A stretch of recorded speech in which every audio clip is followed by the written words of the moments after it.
नमस्कार प्यारे बच्चों, आप देख रहे हो मेरा YouTube चैनल मोनीश मैथ, जिसके अंदर आज हम करने जा रहे हैं छठी कक्षा की एक्सरसाइज 3.7, जिसके पहले 5 प्रश्न हमने पहले ही हल कर लिए थे और आज हम प्रश्न नंबर 6 की बात कर रहे हैं।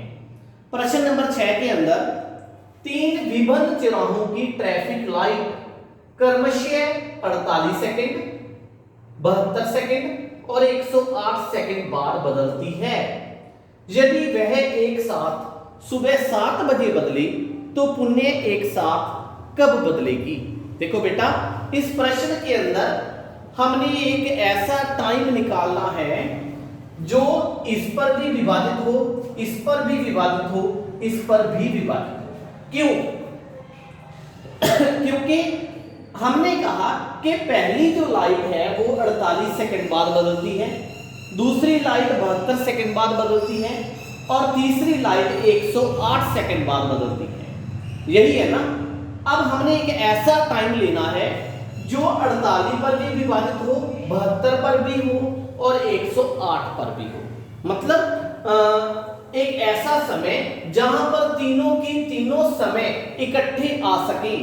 ठीक है, तो यदि एक साथ 7 बजे बदले तो पुण्य कितने बजे बदलेगी, इसके लिए हमें इन तीनों का क्या निकालना पड़ेगा, एलसीएम निकालना पड़ेगा। ठीक है ना, क्योंकि तीनों से विभाजित हो, तीनों से विभाजित हो, इसलिए हम 48, 72 और 108 का एलसीएम निकालते हैं। कैसे निकालेंगे एलसीएम?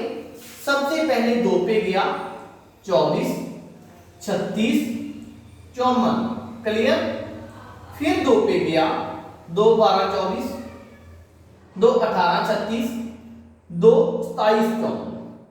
अब देखिए इसको हम 3 पे लेकर जाते हैं। 3 चौका 12, 3 छिका 18, 3 9 27। फिर 2 पे ले जाएं, 2 दूनी 4, 2 तिया 6, 2 पे ये नहीं जाता।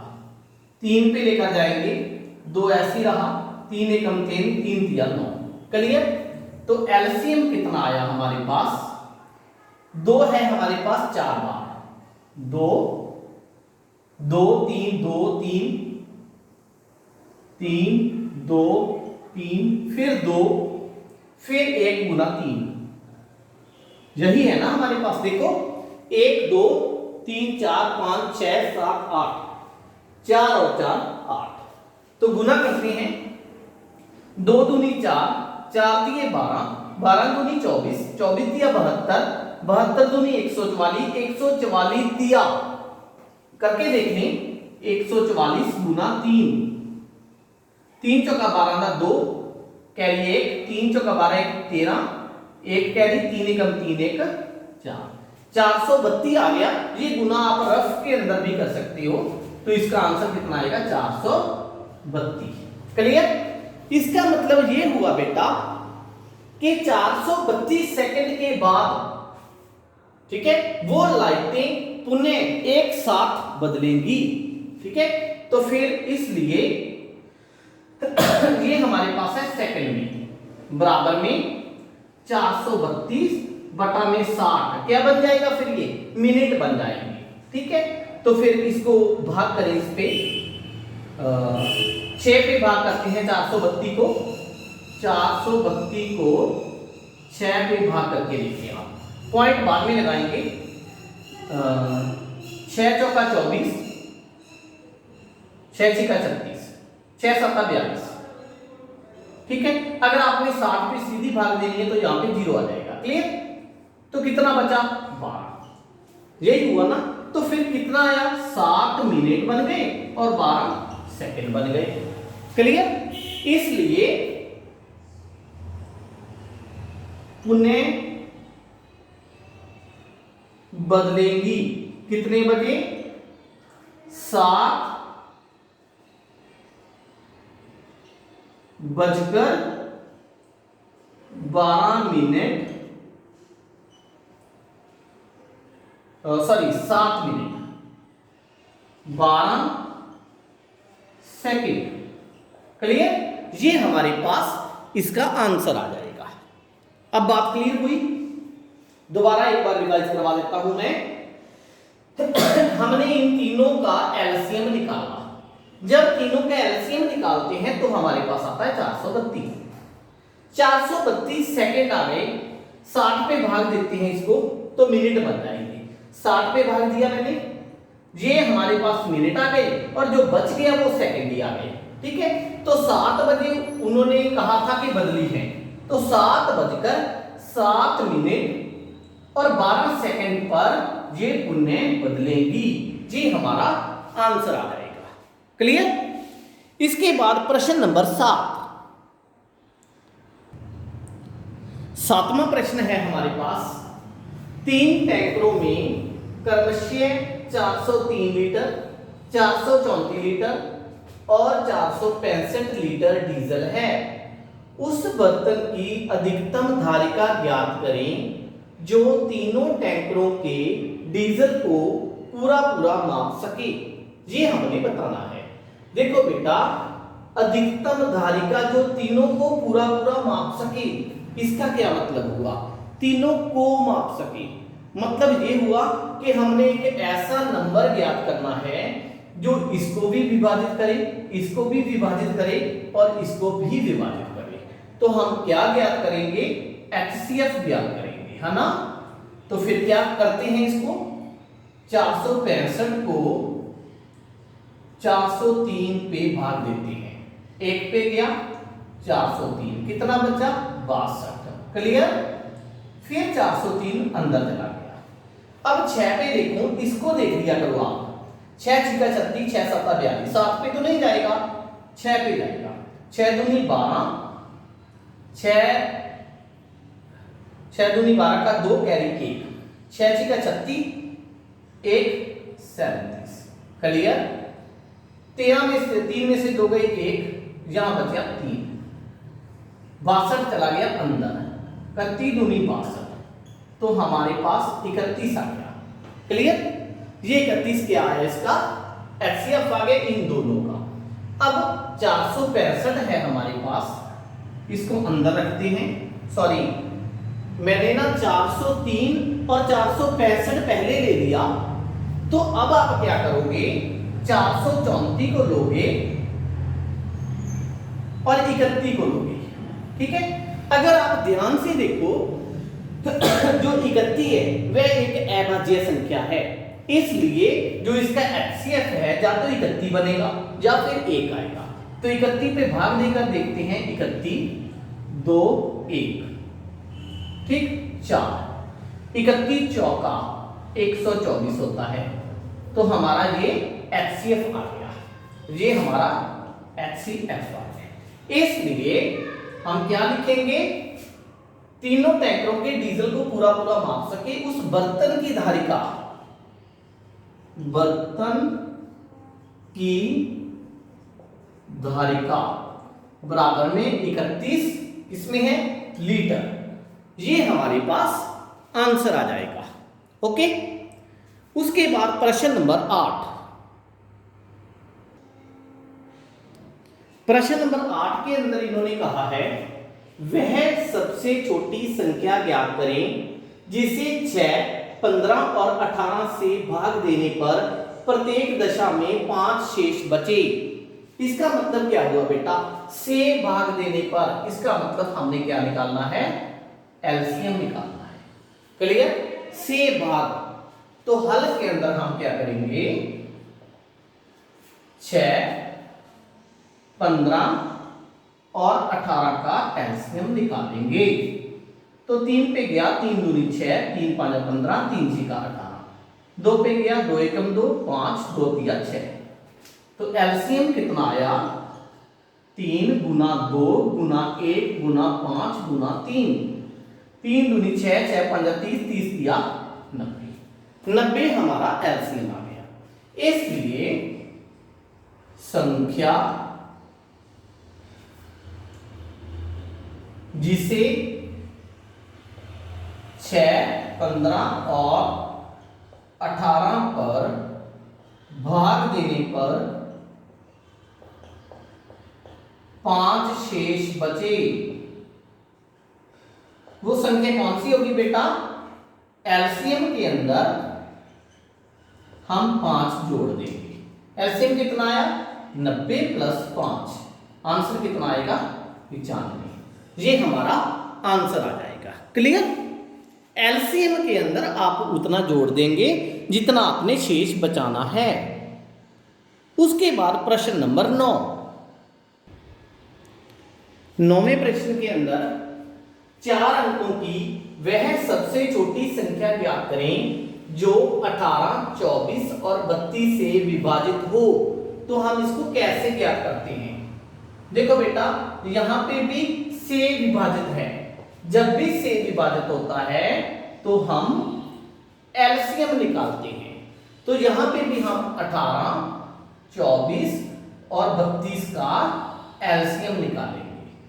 तो 3 पे गया, 3 6 का 18, 3 8 24, 32 ऐसे लिख देते हैं।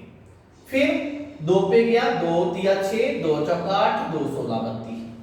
फिर 2 पे गया, 3 ऐसी, 2 दूनी 4, 2 8 16। फिर 2 पे गया, 3 ऐसी, 2 1 2, 2 4 8। क्लियर। तो एलसीएम कितना आया 3 गुना में 2 गुना में 2 गुना में 2 गुना में 3 गुना में 4। क्लियर है। तो कितना आ जाएगा बेटा 3 दूनी 6 दूनी 12 दूनी 24 या 72 चौका 72 चौका 288 ये आ जाएगा। देखिए दोबारा कहीं कोई गलती तो नहीं हुई। 3 6 18, 3 8 24, 3 नहीं जाता 32 रख दिया, 2 3 6, 2 चौका 8, 2 16 32। 2 पे गया, 2 दूनी 4, 2 8 16। 2 पे गया, 2 1 2, 2 चौका 8, 4 3 12 दूनी 24 दूनी 48 दूनी 96 दिया 96 दिया। देखते हैं 3 6 का 18 का 8 असल 1, 3 9 27 1 28 288। तो बिल्कुल सही है हमारा एलसीएम। अब इन्होंने क्या कहा है सबसे छोटी संख्या वो ज्ञात करनी है 4 अंकों की। ठीक है। तो 4 अंकों की सबसे छोटी संख्या कौन सी होती है? 4 अंकों की सबसे छोटी संख्या, 4 अंकों की सबसे छोटी संख्या कितनी आएगी 1000, 1000 है ना। अब हम 1000 को भाग दे देते हैं किससे 288 से। जब हम इसको 288 से भाग देते हैं तो कितना आएगा 5 पे भाग देंगे। देखो नहीं जाएगा, 3 पे जाएगा। ये 3 8 24 का 4 हसल 2, 3 8 24 2 26 का 6 हसल 2, 3 दूनी 6 2 8। कितना बचा 10 में से 4 गए 6, 9 में से 6 गए 3, 9 में से 8 गए 1। ये बच गया हमारे पास, यही बचा ना। तो फिर हमने 4 अंकों की सबसे छोटी संख्या ज्ञात करनी है, इसलिए संख्या बराबर में जितना हमारा एलसीएम आया, ठीक है, वो कितना था 288 था। तो 1000 में जोड़ देंगे कितना 288 माइनस 136 कितना आ जाएगा 1000 प्लस 8 में से 6 गए 2, 8 में से 3 गए 5, 152 मतलब 1152। ये हमारा आंसर आ जाएगा। क्लियर। प्रश्न नंबर 10 के अंदर बेटा 10वां प्रश्न है जो हमने एलसीएम निकालना है, सिंपली एलसीएम निकालना है। जैसे इन्होंने 9 और 4 का दे रखा है पहले प्रश्न के अंदर, दूसरे प्रश्न के अंदर आपको कह रखा है 12 और 5 का, तीसरे प्रश्न के अंदर आपको कह रखा है 6 और 5 का, चौथे प्रश्न के अंदर आपको कह रखा है 15 और 4 का। ठीक। ये सिंपली आपसे क्या पूछना चाहता है इस प्रश्न के अंदर, ठीक है, पहले आप इनका एलसीएम निकालें। बेटा जब भी छोटी छोटी रकम छोटे छोटे नंबर आपको दिए होते हैं और आपने उनका एलसीएम निकालना हो, ठीक है, बिल्कुल छोटे छोटे नंबर दिए गए हों और आपने उनका एलसीएम निकालना हो, तो यहां पे मैं आपको एक ट्रिक बताता हूं। ट्रिक ये है कि आपने क्या करना है, जो बड़ा नंबर है उनका, ये देखिए बड़ा नंबर, इसमें बड़ा नंबर ये वाला, इसमें बड़ा नंबर ये वाला, इसमें बड़ा नंबर ये वाला, बड़े नंबर का पहाड़ा पढ़ना शुरू कर दो। ठीक है, बड़े नंबर का पहाड़ा पढ़ना शुरू कर दो। जैसे जहां पे 9 का पहाड़ा पढ़ते हैं हम, 9 एकम 9, 4 के पहाड़े में आता है, नहीं आता। 9 दूनी 18, 4 के पहाड़े में आता है, नहीं आता। 9 तिया 27, 4 के पहाड़े में आता है, नहीं आता। 9 चौका 36, 4 के पहाड़े में आता है, यस। तो ये इसका एलसीएम आ गया। ये जो प्रश्न है आपने अपनी कॉपी पर हल नहीं करने हैं, सिंपली आपको सिर्फ समझाने के लिए बताया गया है। और दूसरी बात, यहां पे एक बात और देखो आप, दोनों की दोनों संख्याएं क्या हैं, सह अभाज्य हैं। ठीक है, इनका कोई भी साझा गुणनखंड नहीं है। जब दो संख्याओं का कोई साझा गुणनखंड नहीं होता तो उनका एलसीएम हम सीधा भी निकाल सकते हैं, 9 गुना 4 36 आ जाएगा। बात क्लियर हुई? जब दो संख्याओं का कोई साझा गुणनखंड नहीं होता तो हम उनका एलसीएम उनकी गुना के बराबर ही आ जाता है और ऐसे ही आ जाएगा। इनका देखो 12 और 5 का कोई भी साझा गुणनखंड नहीं है ना, तो फिर 12 और 5 का एलसीएम कितना आएगा, 60 आ जाएगा। यहां पे भी साझा गुणनखंड नहीं है तो 60 आ जाएगा। 6 और 5 का कोई साझा गुणनखंड नहीं है तो 30 आ जाएगा। बस अब बात आई कि इस मेथड का प्रयोग आपने कब करना है। देखो बेटा, जैसे 4 और 12 इनका आपने एलसीएम निकालना है। ठीक, अब 4 और 12 की तो साझे गुणनखंड है ना, तो आप एलसीएम कैसे निकालोगे? बड़े टेबल को पढ़ना शुरू कर दो, बड़े पहाड़े। 12 × 12, 4 के पहाड़े में आता है, आता है, तो एलसीएम आ गया। ठीक, और देख लेते हैं 8 और 12 का। ठीक, एलसीएम निकालना है। बड़ा पहाड़ा पढ़ना शुरू करो, 12 × 12, 8 के पहाड़े में आता है, नहीं आता। 12 दूनी 24, 8 के पहाड़े में आता है, तो ये एलसीएम आ गया। यही एलसीएम आ जाएगा। क्लियर बात हुई ना? देखो दोबारा फिर बताता हूं, एलसीएम के लिए मैंने अभी दो बातें बताई आपको। एक तो अगर उनका कोई साझा गुणनखंड है तो और नंबर छोटे हैं तो आप बड़े का पहाड़ा पढ़ना शुरू कर दो। ठीक, दूसरी बात, अगर दोनों का कोई साझा गुणनखंड नहीं है, किसी भी साझे पहाड़े पे नहीं जाते, तो दोनों की गुना कर दो तो आपके पास एलसीएम आ जाएगा। ओके जी। उसके बाद प्रश्न नंबर 11।